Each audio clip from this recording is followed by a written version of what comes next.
কুরুক্ষেত্র ময়দানেই সৃষ্টি হলো আরও এক ইতিহাস। সনাতনীরা তারা দূর দূরান্ত থেকে এসে আজ পৌঁছেছিলেন এই 5 লক্ষ কণ্ঠে গীতা পাঠের সমাবেশ এই মহতী অনুষ্ঠানে। এবং সবথেকে বড় বিষয় যে গেরুয়া ধ্বজার জন্য জীবন দিতেও প্রস্তুত রয়েছেন সনাতনীরা, তারা নিজেরা জানিয়েছেন রিপাবলিককে।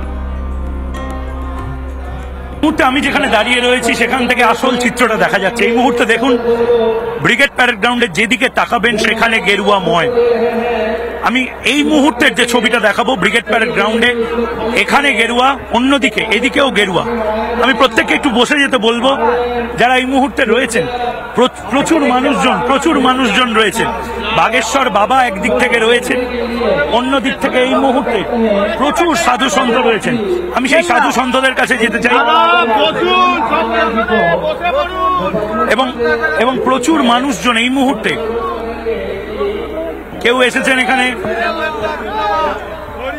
খুব ভালো প্রচুর মানুষজন এই মুহূর্তে এসেছেন। বাবা কোথা থেকে এসেছেন? বৃন্দাবন। জয় শ্রীরাম, জয় শ্রীরাম। বাংলায় এরকম চিত্র সচরাচর দেখা যায় না। দেখুন,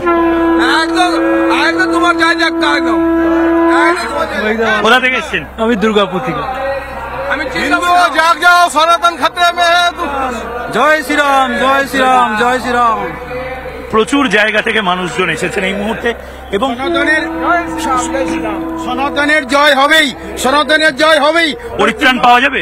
পশ্চিমবাংলা থেকে পরিত্রাণ পাবই, আগেও করেছি, এবারও 100% গ্যারান্টি আমরা রিমুভ করবই, মুক্তি হবেই। ওম নমঃ শিবায়। ক্যামেরা পার্সন রজনীর সঙ্গে ময়ূক রঞ্জন ঘোষ, রিপাবলিক বাংলা, কলকাতা। সবাই একসাথে।